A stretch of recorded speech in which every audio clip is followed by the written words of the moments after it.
pada dasarnya kami tidak diminta pun kami sudah melakukan ini sejauh-jauhnya selama-lamanya tanpa gitu. ada dorongan dari Tanpa ada pemerintah dorongan, juga ya. Ini terapi. Seperti musik juga. Melihat siklus kehidupan tanaman itu sebegitunya kita melihat bahwa kita ini hanya bagian dari alam. Tapi kita hanya bisa berusaha untuk membuat masyarakat teredukasi dan kita berusaha mendampingi sampai mereka betul-betul menguasai. Ini basic need. Basic need-nya karena di genetiknya nenek moyang kita adalah pelaut dan petani. Provinsi Sulawesi Selatan bisa bertahan dari krisis moneter 98 karena berjalannya sistem petik olah jual yang dilakukan oleh Profesor Dr. Ahmad Amiruddin.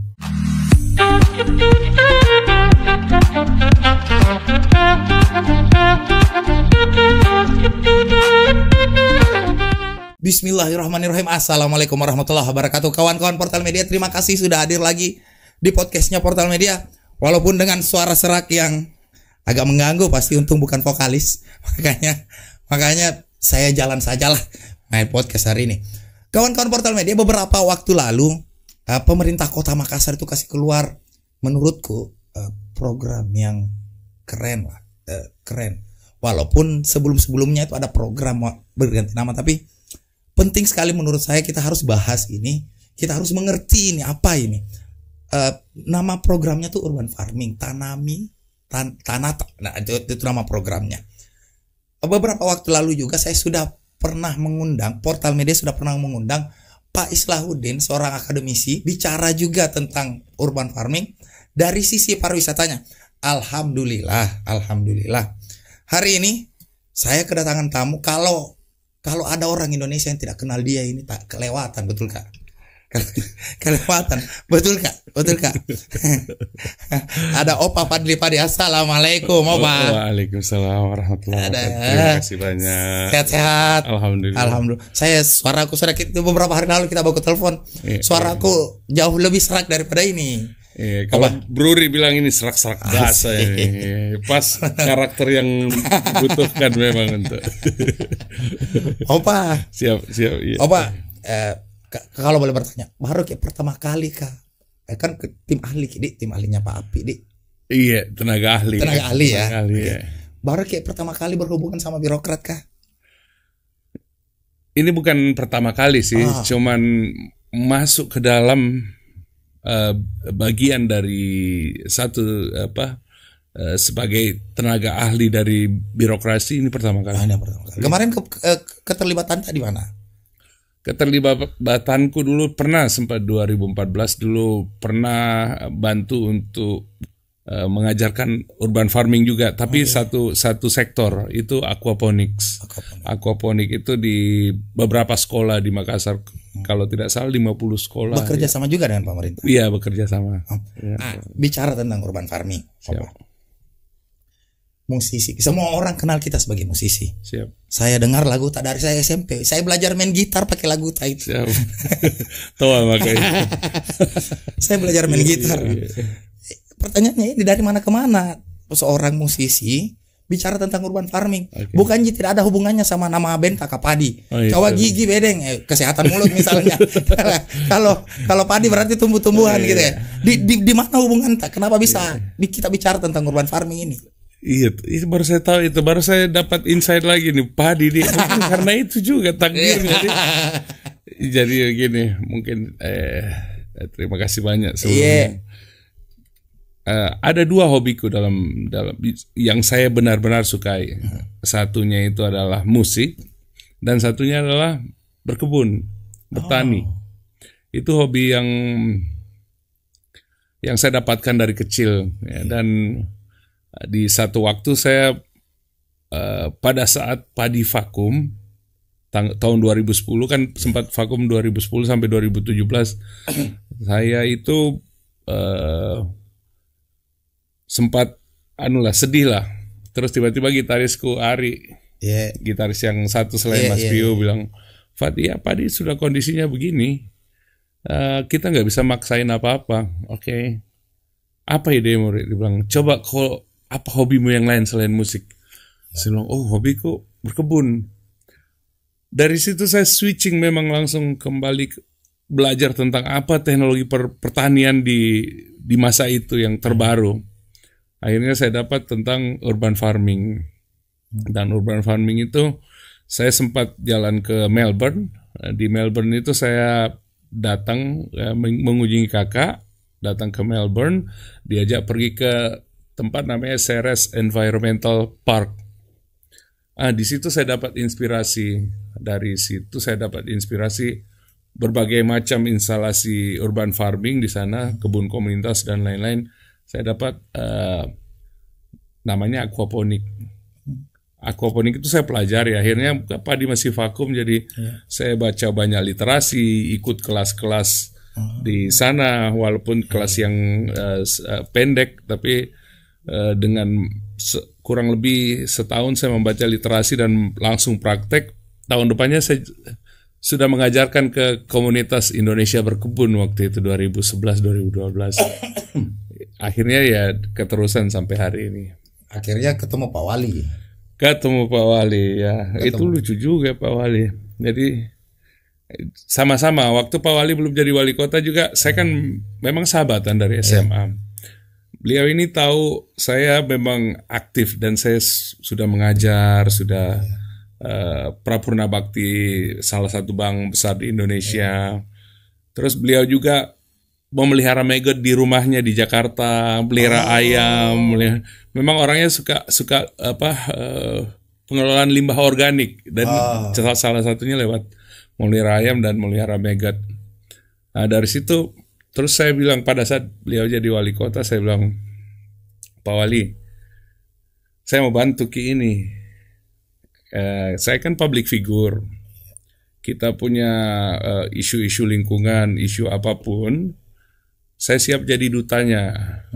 Awalnya dutanya. Ya, duta urban farming kah, atau duta lingkungan hidup atau apapun lah.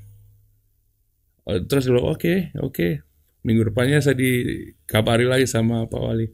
Begini aja Fad, kau jadi dah usah jadi duta. Kalau nggak salah beliau bilang gitu. Karena duta itu udah ada di Shalom 7.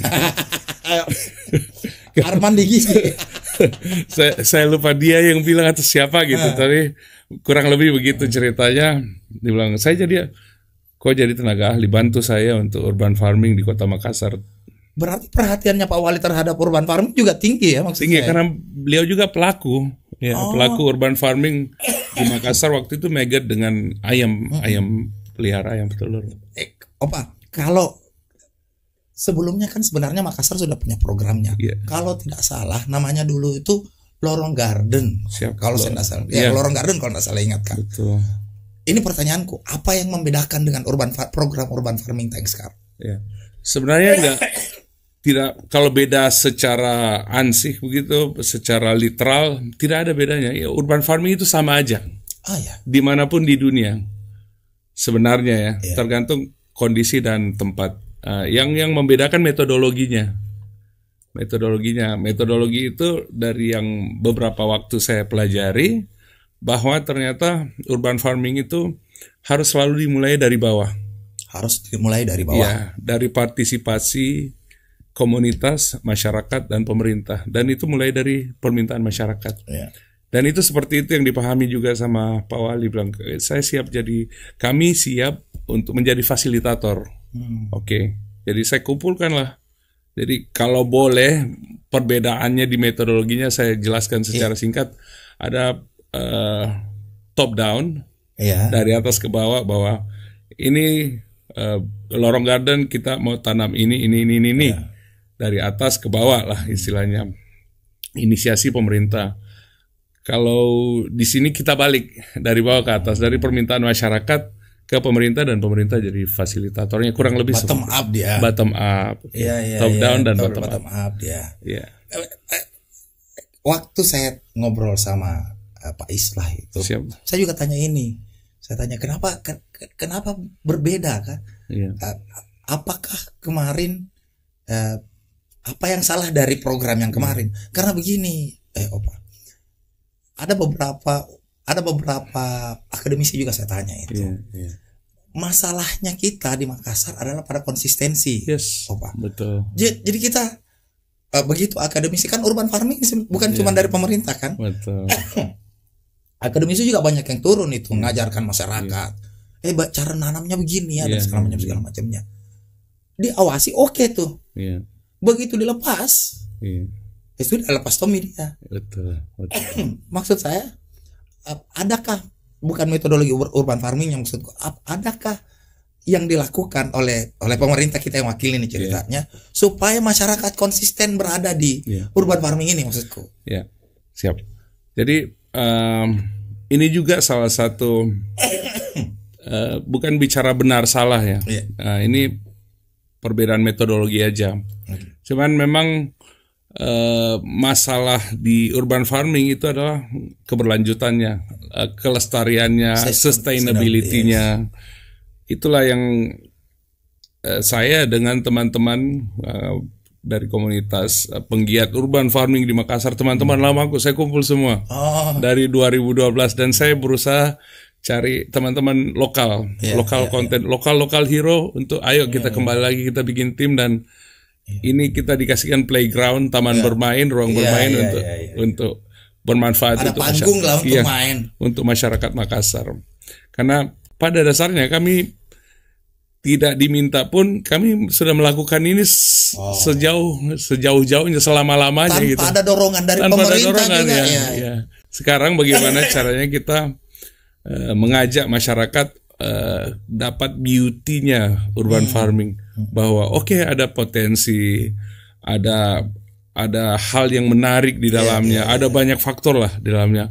Mungkin kalau saya jelaskan di sini teknikal banget, tapi secara filosofis saya bilang ini terapi. Seperti musik juga, melihat siklus kehidupan tanaman itu sebegitunya kita melihat bahwa kita ini hanya bagian dari alam. Kita bukan center of the universe. Kita hanya salah satu unsur yang ada dalam alam ini, dan tugas kita hidup dengan alam, bersahabat dengan alam. Jadi kalau bicara tentang sustainability, tidak ada yang bisa jawab itu. Tapi kita hanya bisa berusaha untuk membuat masyarakat teredukasi dan kita berusaha mendampingi sampai mereka betul-betul menguasai. Bukan mengawasi ya. Kalau mengawasi itu seperti ini bukan masalah pengawasan. Di penjara gitu ya. Ini hati, panggilan hati. Kita kembali masuk ke esensi kita sebagai kalau bicara di Islam kan dibilang kita khalifah. Khalifah itu tugasnya menjaga apa yang dititipkan. Salah satunya adalah bagaimana kita hidup dengan makhluk lain. Pak, ini paling pertanyaanku. Siap. Apakah manfaatnya buat kami nih?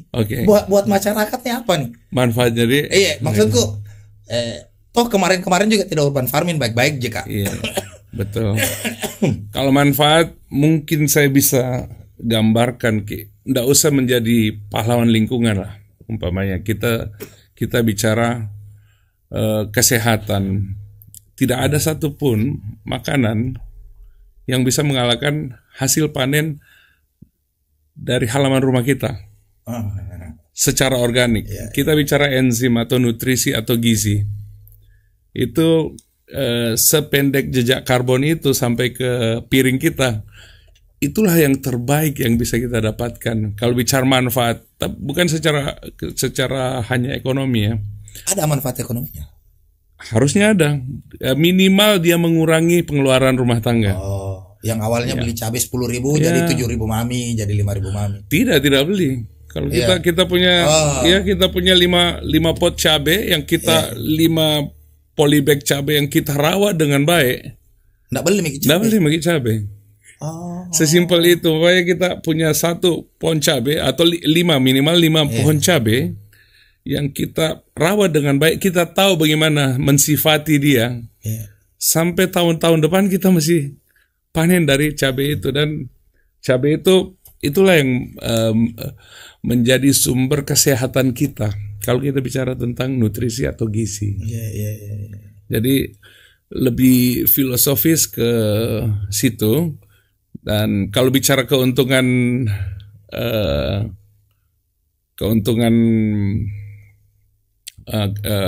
ekonomi itu bisa asal dikerjakan bersama-sama. Ini namanya diborongi, dikeroyok sama-sama berdasarkan berkelompok. Dan ya di urban farming itu banyak sekali. Kalau saya jalankan 2, aquaponik dan telur ayam omega. Saya tidak pernah makan telur ayam dari urban farming termasuk pelihara ayam. Oh iya dong. Urban farming itu memaksimalkan lahan sempit yang kita punya di halaman rumah. Minimal kita punya 1x1, kita sudah bisa menanam berapa polybag itu istilahnya ya. Tapi kalau kita mungkin saya kasih lihat ke sektor urban farming yang mungkin diintegrasikan dan ini belum semuanya. Ini ada 9 sektor. Pertanian itu hidroponik, aquaponik, raised bed, tabu lampot, budidaya rimpangan, Dr. Zaidul Akbar ini bisa batuta itu hilang kita. Minum jahe. Betul. Nggak usah bicara banget. Iya betul. Peternakan skala kecil, ayam petelur, puyuh petelur. Ini mengenai puyuh petelur ini saya teringat tadi saya sempat mampir ke Unhas, saya bilang saya ngefans sekali sama almarhum Profesor Dr. Ahmad Amiruddin karena saya tumbuh di situ. Waktu zaman tahun 83-84 ada kandang puyuh trennya waktu itu. Dan kayaknya setiap ASN dikasihkan yang mau pelihara puyuh dikasihkan. Kebijakannya beliau namanya petik olah jual. Petik olah jual. Sampai sekarang masih mau digunakan sama provinsi lain. Sekarang diganti namanya, ditambahkan petik olah kemas jual. Dan itu salah satu langkah jenius yang dibikin oleh almarhum Profesor Dr. Ahmad Amiruddin. Saya dengan kakakku saya pelihara puyuh dan itu jadi kenanganku sampai hari ini. Pelihara puyuh, kadang saya yang ambil telur, dia yang bersihkan kotorannya. Besoknya gantian. Oh, dari kecil ceritanya ini memang berurban farming ini. Ya. Walaupun tidak mengerti istilahnya. Ya, tidak ada istilahnya begitu. Cuman memang saya dari kecil diajar dekat dengan alam. Mungkin kalau saya tarik lagi ke belakang, itu bapakku dulu salah satu inisiator ada kebun mangrove di Tongke-Tongke Sinjai. Terus pembibitan palem, kalau kita lihat ada palem di Sulawesi Selatan, itu bibit dari Sinjai, bibitnya almarhum bapak. Saya tumbuh besar melihat itu semua proses itu berjalan. Singkat cerita ya, itu tentang puyuh telur, peternakan skala kecil. Ada pengolahan sampah organik. Itu juga urban farming juga tentang ekoenzim, tentang biopori, kompos, dan lain-lainnya. Itu salah satu bagian tanggung jawab kita atas apa yang kita makan. Kita tidak bisa meninggalkan residu kita, ya istilahnya jangan kau mubazir. Kalau kau mubazir itu artinya kau sudah tidak bersyukur, istilahnya begitu ya. Terus perikanan darat ada bioflok, aquaculture, aquaponik, pembibitan terpadu, pakan berkelanjutan. Ini ada banyak subsektornya, maggot, azolla, budidaya jamur, dan bank sampah. Terakhir bank ini sampah juga termasuk. Bank sampah juga termasuk. Oh, termasuk. Iya, pengelolaan limbah kan, pengelolaan limbah. Dan terakhir wisata, edukasi, dan komersial. Oh, itu edukasi. Wisata juga bisa masuk. Wisata juga masuk. Iya, sempat ngobrol kemarin sama Pak Islah kan kemarin kan. Pak, ini juga saya mau tanya. Siap ya. Ini pertanyaanku. Sebelum kita masuk ke Makassar ini, urban farming ini pernah berhasilkah di daerah lain? Atau ya kalau negara barangkali banyak ya yang sudah berhasil ya urban farmingnya. Saya baca-baca literasi katanya Singapura oke tuh, Australia juga oke tuh. Kalau daerah di Indonesia? Daerah di Indonesia ada 3 contoh kota yang berhasil, yang dibilang secara nasional ya. Sempat dibilang di masa-masa lalu, saya nggak tahu sekarang. Tapi di Bandung ada 3.000 kelompok keluarga yang menjalankan urban farming di rumahnya. Itu salah satu indikator keberhasilannya. Mungkin karena suka makan sayur ya orang sana. Iya, mentah-mentah mereka. Kalau kita kan, kalau kita di Surabaya. Ya, asal Tatong itu, kota Tatong itu Surabaya. Dan di Bali. Jadi sebenarnya ini adapun atau tidak ada fasilitasi dari pemerintah, tetap akan ini berjalan di masyarakat. Ini hanya mau di istilahnya di booster, didengungkan dan digaungkan karena ini efeknya panjang dan besar. Kenapa? Ini di dalamnya ada pengelolaan limbah, artinya mengurangi bebannya Antang. Itu jelas itu. Saya baru mau undang ahli sampah. Insya Allah barangkali minggu depan beliau hadir.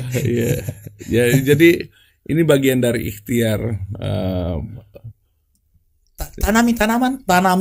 Ini sebenarnya programnya bagaimana, Kak Opa? Okay. Apa yang dilakukan?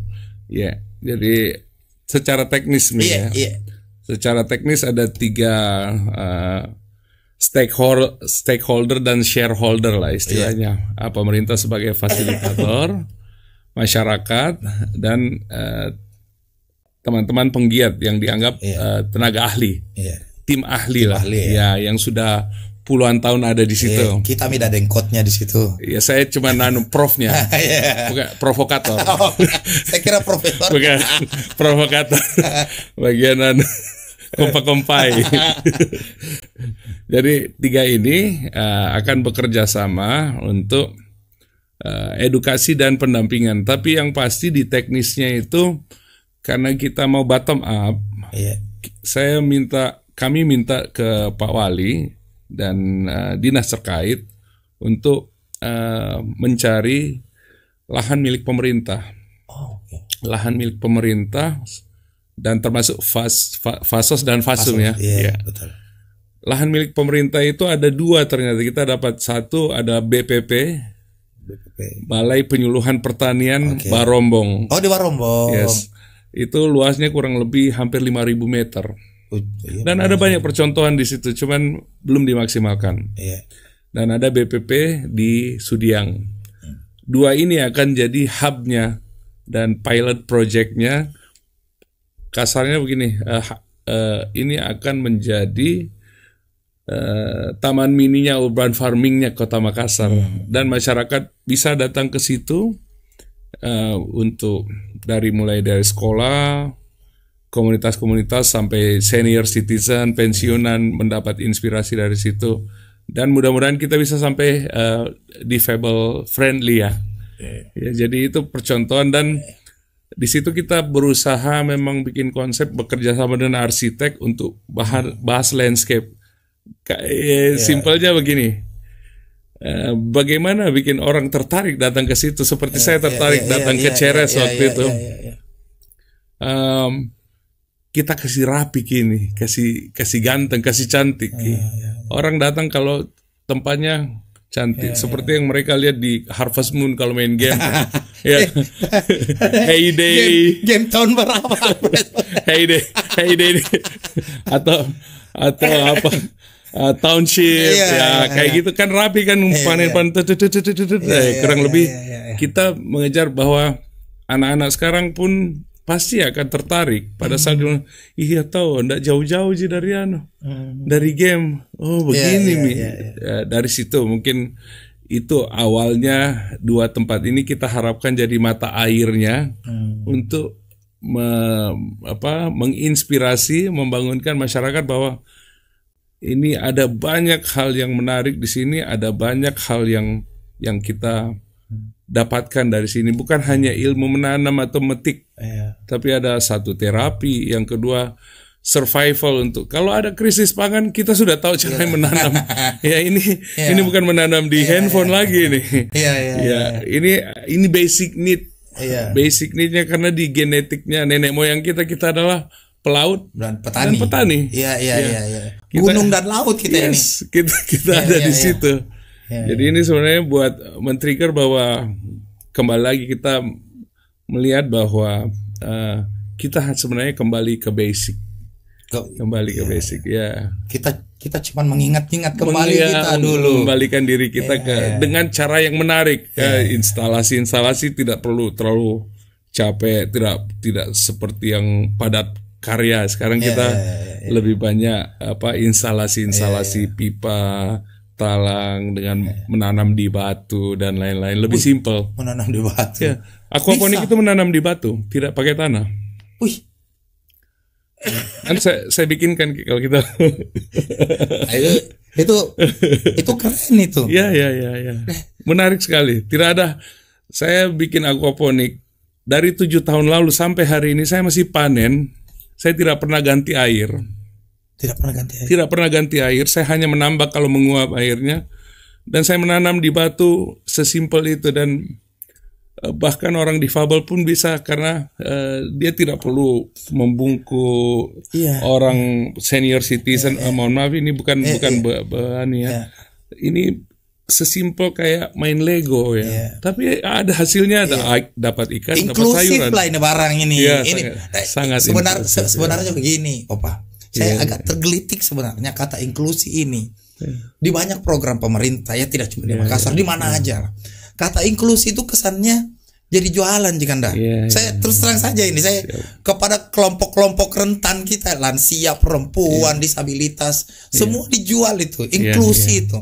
Dan hari ini terus terang saja kalau kita mau menilai secara objektif, tidak ada tuh daerah yang inklusi menurutku ya. Ini sekali lagi subjektif.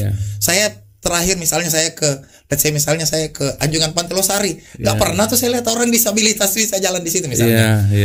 Ini pertanyaanku, Kanda, bagaimana kemudian program ini itu bisa menjamin inklusivitasnya, bisa menjamin ini untuk semua loh ini, bukan cuma buat orang kita ini.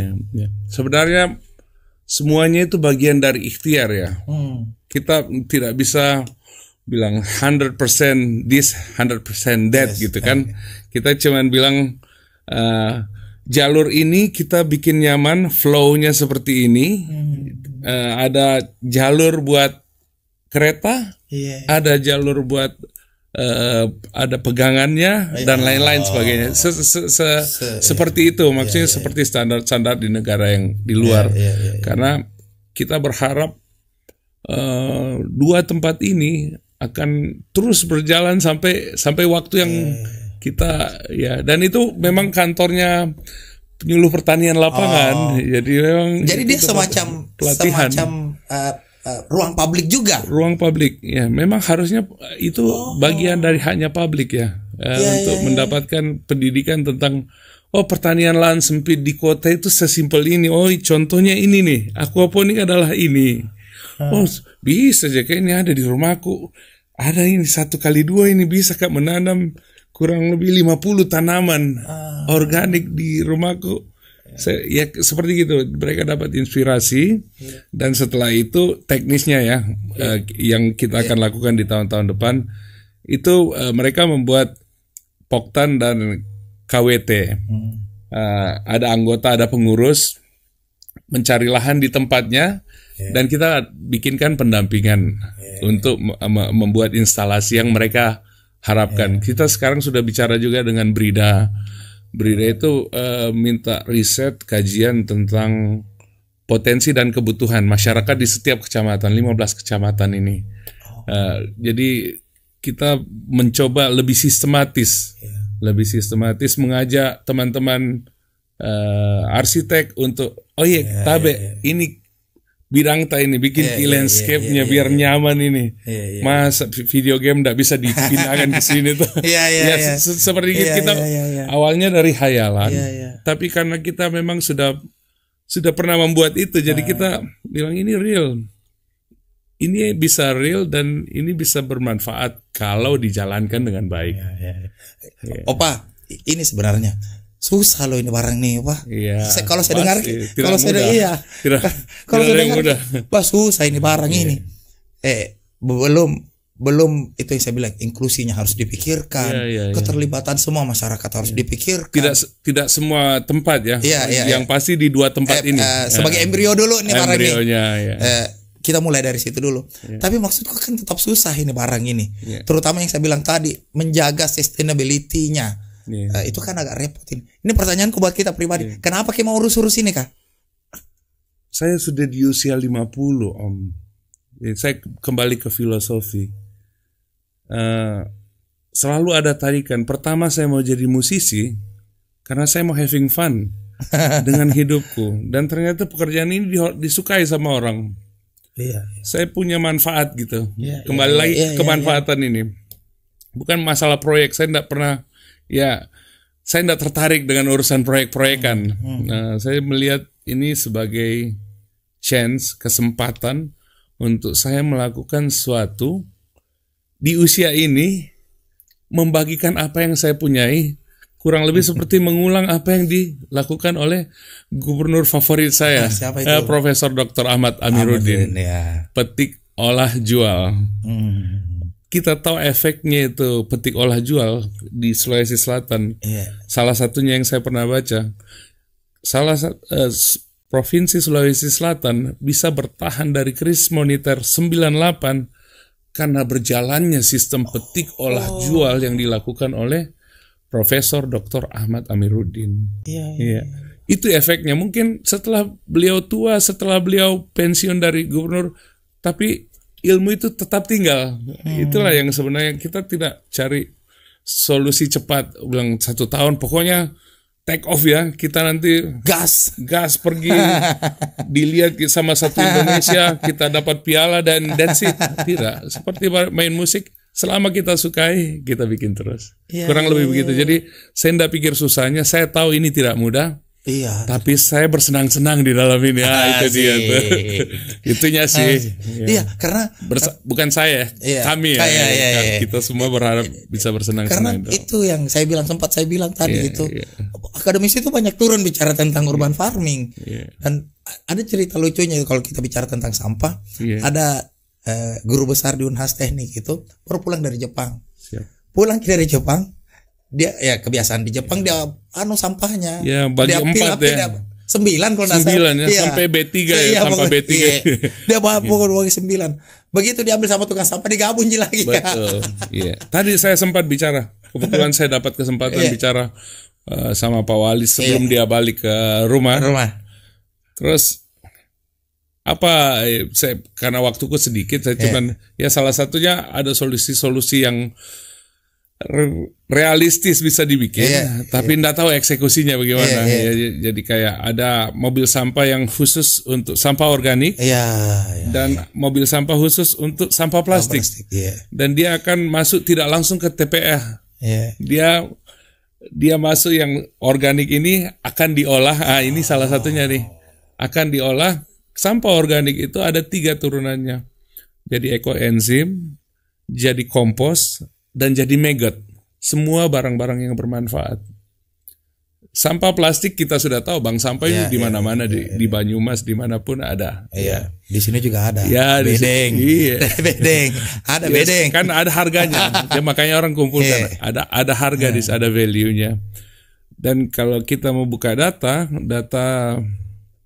TPA di Antang itu, saya tanya sama Kadis DLH, saya bilang 60% ya Pak, sampah organik yang ada di Antang. Dia bilang 60-80% Kak. Itulah, kita banyak bicara tentang solusi sampah plastik, tapi yang paling banyak ini sisa organiknya, sisa makanannya. Betul. Rumah yang paling banyak masuk ke sana. Sisa makanan ini semua. Bukan daun-daun kering daun-daun kering itu pupuk sebenarnya, tapi sampah organik yang basah dicampur dengan plastik dan lain-lain, itulah yang ada. Jadi ada salah satu solusi yang masuk akal, tapi mudah-mudahan executable-nya benar kayak tadi. Sampah sudah setengah mati dipilah.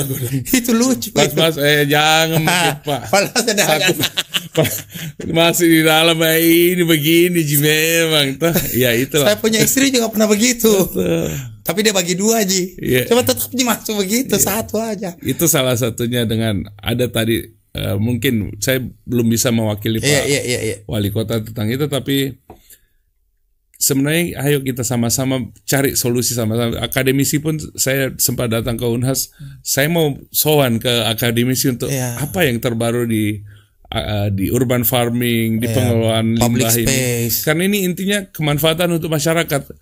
Nothing more than that. Itu yang paling penting. Ini yang terakhir, kemanfaatan untuk masyarakat Kota Makassar. Itu dulu. Bukan bicara siapa yang mau piala apakah tidak ada. Siapa yang paling pertama tampil? Bukan juga gitu. Itu intinya kemanfaatan. Tadi mungkin saya tambahkan sedikit tentang ada hari ambil sampah organik, ada hari ambil sampah plastik. Itu juga saya bilang itu jadi salah satu solusi juga. Cuman nanti kita lihat, mudah-mudahan bisa didorong dengan Perda dan Perwali. Kalau ada harinya hari plastik dan kertas, pasti orang pasti orang tidak mau sampahnya tertinggal. Iya. Ada hari untuk ambil sampah limbah organik, dia tidak mau tertinggal juga Kalau kita kasihkan ke sampah plastik mohon maaf saya tidak bisa angkat karena mobil plastik, betul. Kurang lebih begitulah. Tapi mudah-mudahan ini semua namanya ikhtiar. Kalau kita mau bicara tentang ini pasti akan begini, enggak bisa. Semuanya insya Allah semua. Dan dia harapkan partisipasi dari kita semua. Karena ini mindset yang salah satu dari petik olah jualnya Profesor Dr. Ahmad Amiruddin, itu perubahan pola pikir. Susahnya itu. Dan itu memang harus dimulai dari hulu sampai hilir. Jadi tidak bisa kita minta pembangkit listrik tenaga sampah itu hilirnya, tapi hulunya dulu. Bukan saya tidak menganggap ini salah dan benar tapi runtutannya seperti kita bikin intro dulu, baru bikin song, baru refrain, baru melodi, baru ref lagi, habis lagunya. Ada polanya, lagu tidak bisa langsung ref. Jadi kembali lagi pemerintah tetap jadi fasilitator. Pemerintah tidak tahu semua hal, tapi dengan adanya trust dari masyarakat dan adanya partisipasi, kolaborasi, kalau kasih ide untuk hal itu, saya yakin kita bisa sampai ke titik itu, insya Allah. Pak, saya barusan sekali teringat. Awal bulan ini itu kita punya 2 event di Makassar yang keren sekali. Pak, satu Makassar Half Marathon, yang kedua Makassar International Writers Festival. Keren betul saya menurutku. Saya terus terang baru ikut yang kemarin ini pertama. Saya di MEUF. Saya barusan datang. Saya terus terang itu menganggap enteng generasi saya. Sebelum sampai ke sana, saya ini generasi TikTok ini. Baca buku juga berapa sih? Pasti acara-acara literasi seperti ini itu ndak ada yang datang. Saya kaget waktu saya datang karena itu kan festival budaya, festival buku, kayak konser, kayak padi konser begitu banyak sekali, banyak sekali orang. Saya menyesal dalam hati. Ditambah lagi bersamaan itu MHM, Makassar Half Marathon. Semua orang di media sosial, pelari-pelari nasional, internasional mengagumi betul. Setahu saya dua event keren ini, itu diinisiasi, dieksekusi itu oleh anak-anak muda Makassar. Anak muda Makassar ini hebat-hebat. Serius Kak, saya tersadar betul itu. Kita dulu pernah jadi anak muda kan, dan kita merasa keren memang. Tapi tidak sekeren ini menurutku. Tidak sekeren ini. Beda zaman. Ini pertanyaanku Opa. Keterlibatan anak muda dalam program tahu. Sejauh mana mereka punya andil terhadap program ini? Ini yang sebenarnya, karena kalau kita bicara Tanami Tanata ini baru 4 bulan dan saya banyak datang bicara sama banyak pihak tentang bagaimana keterlibatan anak muda. Saya belajar dari banyak hal. Salah satu kayak Garda Pangan itu inisiasi anak muda. Garda Pangan di Surabaya, ada Urban Waste di Bali, terus ada Get Plastik di Jawa Tengah, itu anak muda. Sekarang saya ini dalam posisi mendatangi semua komunitas dan tanya apa yang mereka mau, mereka seperti apa. Betul-betul bottom up ini barang. Ya, harus bottom up. Betul-betul kita dengar ini barang dulu baru kita bikin. Iya, jangan sok tahu. Intinya kan jangan sok tahu. Karena semua urban farming itu harus mulai dari semangat egaliter. Semuanya sama, semuanya berharga, semua ide yang bisa di-chip in ke dalam ini harus digunakan. Jadi bukan bicara tentang siapa yang paling jenius, bukan. Di dalam sini kita sama-sama belajar dan kita mau intinya tujuan kemanfaatan yang lebih besar untuk masyarakat Kota Makassar. Urban farming bukan idenya Fadli Padi. Urban farming itu semua dilakukan di seluruh dunia. Cuman polanya, metodologinya itu memang diharapkan. Ayo semua, mari ikut. Mari berkebun. Semua orang tanami tanah. Opa, urban farming 1 tahun ke depan apa yang terjadi, Opa? Insya Allah jadi sekarang ini kan kita baru 3 bulan ya. Jadi saya banyak sosialisasi, mau bertemu banyak komunitas, akademisi dan pihak yang lain. Dan sekarang kita sudah training of trainer namanya, TOT. Ada 11 orang penggiat urban farming dari hampir yang beberapa sektor yang saya bilang tadi itu. Kami sertifikasi di BNSP untuk menjadi instructor. Insya Allah bulan ini kita selesai assessment kompetensi, dan dari situ kita mulai mengajarkan kepada lebih banyak pihak. Awalnya dari PPL lagi kita sosialisasikan energi bottom up-nya ini, ya terus mengajak masyarakat lebih banyak, dan di tahun depan insya Allah kita sekarang merancang pola, karena tidak bisa hanya menunggu APBD ya.